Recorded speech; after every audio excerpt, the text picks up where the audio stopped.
your sleep moderator.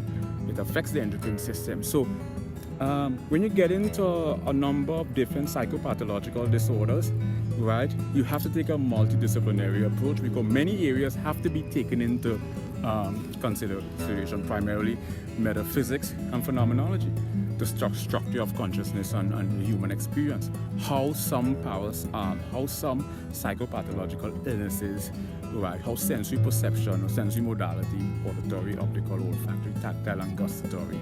And I'll say kinesiology, not because it's a sensory modality, but it acts as that sometimes in neuro-linguistic programming.